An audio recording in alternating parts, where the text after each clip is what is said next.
प्रिय विद्यार्थियों, जीव जनन कैसे करते हैं इस पाठ के अंतर्गत आज हम सभी इसके अंतिम चरण जनन स्वास्थ्य का अध्ययन करेंगे। प्रिय विद्यार्थियों, हमारे शरीर में जो लैंगिक परिपक्वता आती है यह शारीरिक वृद्धि के साथ साथ होती है। लैंगिक परिपक्वता एक क्रमिक प्रक्रिया है, क्रम से होने वाली प्रक्रिया है और यह प्रक्रिया शारीरिक वृद्धि के साथ साथ होती रहती है। किंतु लैंगिक परिपक्वता का यह आशय नहीं है कि हमारा शरीर और मस्तिष्क अब गर्भधारण या जनन करने योग्य हो गया है।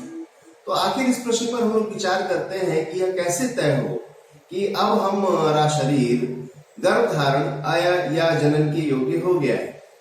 इस विषय को लेकर के समाज में हमारे ऊपर बहुत सारे दबाव होते हैं।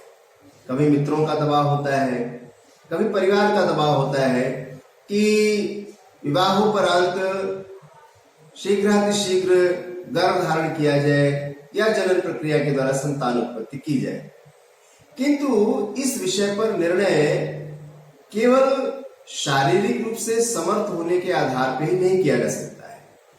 चूंकि हमारे देश की आबादी 1 अरब 30 करोड़ से ज्यादा हो चुकी है और कुपोषण की समस्या एक बड़ी भारी समस्या हमारे देश में है और इस कुपोषण की समस्या से ही जुड़ी हुई समस्या जनन स्वास्थ्य को लेकर के। इसको लेकर के हमको ये देखना पड़ता है कि जो आने वाली संतति है क्या उसका पालन पोषण सुचारू रूप से हो पाएगा, क्या उसको एक स्वच्छ वातावरण मिल पाएगा, क्या उसकी शिक्षा दीक्षा की समुचित व्यवस्था हो सकेगी। तो इस प्रकार से बहुत सारे पहलू हैं जो तय करता है कि अब हम संतान उत्पत्ति के योग्य हो गए। केवल शारीरिक या मानसिक रूप से योग्य हो जाना ही इस योग्यता को प्रदर्शित नहीं करता है। अब जनन स्वास्थ्य का एक बड़ा महत्वपूर्ण पहलू है। ये एक ऐसा पहलू है जिसको लेकर के समाज में बहुत सारी गलत अवधारणाएं भी हैं। क्योंकि हमारे देश की कुछ परंपरा ऐसी है कि इस विषय पर छात्र या घर का बालक या बालिका अपने बड़ों से इस विषय पर बहुत चर्चा नहीं कर पाता है और जनन स्वास्थ्य के संबंध में ये सबसे बड़ी समस्या है। क्योंकि जिस प्रकार से हमारे शरीर के किसी भी अंग में कोई बीमारी हो सकती है, चाहे वो दांत हो, चाहे वो आंख हो, चाहे हाथ पैर पेट, किसी भी अंग में कोई भी विकार उत्पन्न हो सकता है। इसी प्रकार से जनन से संबंधित हमारे जो जननांग है उनमें भी तमाम बीमारियां आ सकती हैं। किंतु इस विषय पर हम वार्ता करने पे हिचकिचाते हैं। तो इस विषय पर हमको अपने संकोच को तोड़ते हुए अपने घर में अपने बड़ों से परामर्श करना आवश्यक है।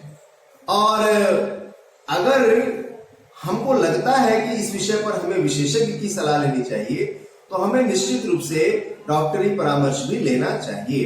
क्योंकि जिस तरह से प्रत्येक अंगों के लिए अलग अलग विशेषज्ञ होते हैं, उसी प्रकार से जनन स्वास्थ्य से संबंधित समस्याओं के निदान के लिए भी डॉक्टरी परामर्श उपलब्ध होता है। तो हमें चिकित्सालयों में जाकर के या बड़ों के परामर्श के द्वारा इस समस्या का समाधान करना चाहिए। क्योंकि जनन स्वास्थ्य में दो भिन्न व्यक्तियों के बीच में अत्यंत प्रगाढ़ संबंध होते हैं, इसलिए इसमें बीमारियों के संचरण की पूरी संभावना होती है और इस तरह से जो बीमारियां एक दूसरे के प्रगाढ़ संबंध के द्वारा एक से दूसरे में जाती है, संक्रमण के द्वारा जो जाती है और जनन प्रक्रिया के लिए चूंकि संबंध होता है, इसलिए यह क्षेत्र जनन स्वास्थ्य से संबंधित होता है। तो हमें इस विषय पे जागरूक होना होगा, अपने संकोच को तोड़ना होगा, बड़ों से परामर्श करना होगा और हमारे शरीर में किसी भी अंग में किसी भी प्रकार का विकार या परेशानी या बीमारी उत्पन्न होती है तो हमें उनसे परामर्श करना चाहिए। यौन क्रिया में प्रगाढ़ शारीरिक संबंध होने के कारण अनेक रोगों का लैंगिक संचरण भी होता है और अनेक रोगों का लैंगिक संचरण होने की वजह से कई बीमारियां उत्पन्न होती हैं। जो कुछ बीमारियां जीवाणु जनित होती हैं और कुछ विषाणु जनित बीमारियां होती हैं। आइए हम इन बीमारियों के बारे में चर्चा करें। जैसे जीवाणु जनित रोगों में गोनेरिया तथा सिफिलिस है, ये प्रमुख बीमारी है जो यौन क्रिया में लैंगिक संचरण के द्वारा होती है और यौन क्रिया में लैंगिक संचरण के द्वारा विषाणुओं से उत्पन्न होने वाली जो बीमारियां हैं उनमें मस्सा, जिसे वार्ड भी कहते हैं, या HIV एड्स, ये प्रमुख बीमारियां हैं। अब प्रश्न ये होता है कि इन बीमारियों को रोकने का क्या उपाय है। तो इन बीमारियों को रोकने का उपाय, जैसा कि कारण पता है, लैंगिक संचरण के जरिए होता है। तो हम इन बीमारियों को यांत्रिक अवरोधों के द्वारा रोक सकते हैं। अब प्रश्न उठता है कि ये यांत्रिक अवरोध हैं क्या। तो यांत्रिक अवरोधों में जैसे कंडोम, कॉपर टी आदि आते हैं। इनके जरिए लैंगिक संचरण के द्वारा होने वाले जीवाणुजनित या विषाणुजनित रोगों को रोका जा सकता है। प्रिय विद्यार्थियों, यौन क्रिया के द्वारा गर्भधारण की सदैव संभावना बनी रहती है और गर्भधारण के लिए स्त्री के शरीर में भावनाओं की मांग एवं आपूर्ति बढ़ जाती है और यदि स्त्री इसके लिए तैयार नहीं है तो इसका उसके स्वास्थ्य पर प्रतिकूल असर पड़ता है। अतः जब तक वह इसके लिए तैयार नहीं है तब तक गर्भधारण को रोकने के लिए अनेक उपाय हैं। एक तरीका यांत्रिक अवरोध का है, जिसमें शुक्राणु अंड कोशिका तक न पहुंच पाए ऐसा उपाय किया जाता है। दूसरा तरीका शरीर में हार्मोन असंतुलन का है।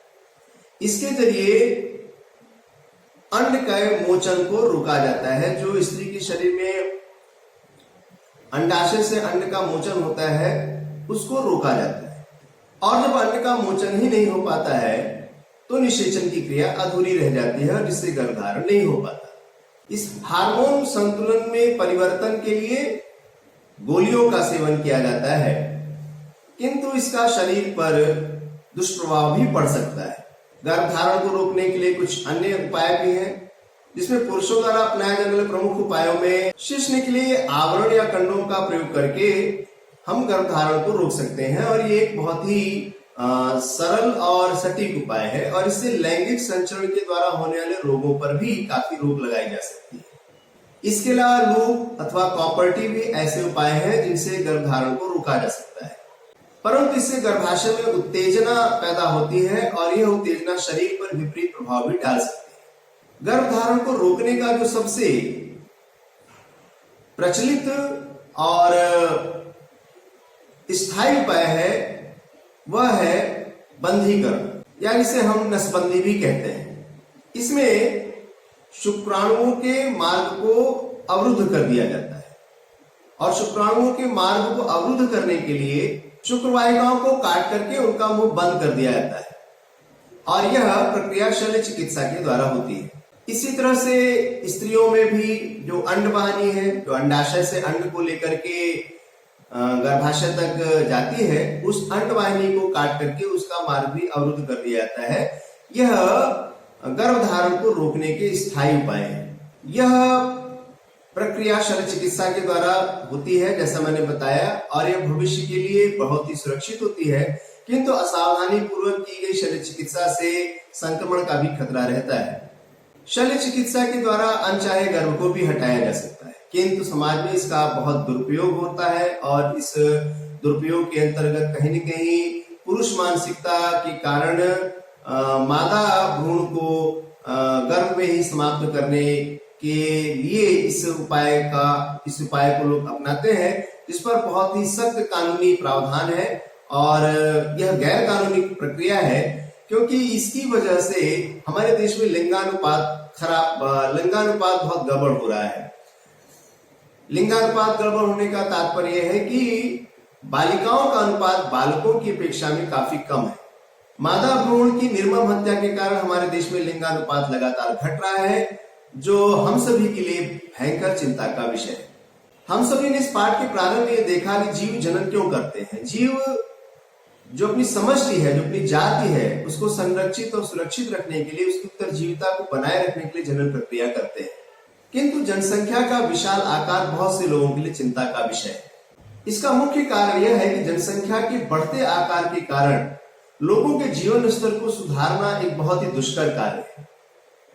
प्रत्येक व्यक्ति तक जीवन की मूलभूत सुविधाओं को पहुंचाना, प्रत्येक व्यक्ति तक उचित पोषण मिले ऐसे खाद्य पदार्थ उपलब्ध कराना, विशाल जनसंख्या के कारण ये सारी योजनाएं छोटी पड़ जाती हैं और इस जनसंख्या विस्फोट की वजह से कुछ लोगों तक ही विकास की किरण पहुंच पाती है और इससे समाज में असमानता भी पैदा होती है। कुछ लोगों का जीवन स्तर तो बहुत उच्च हो जाता है कि कुछ लोगों का जीवन स्तर निम्न हो जाता है। तो इस असमानता को रोकने के लिए भी जनसंख्या पर नियंत्रण अत्यंत आवश्यक है, जिससे हमारे समाज में समानता न रहे, असमानता की खाई पाटी जा सके, प्रत्येक व्यक्ति तक विकास की किरण पहुंच सके, प्रत्येक व्यक्ति के जीवन स्तर में सुधार हो सके।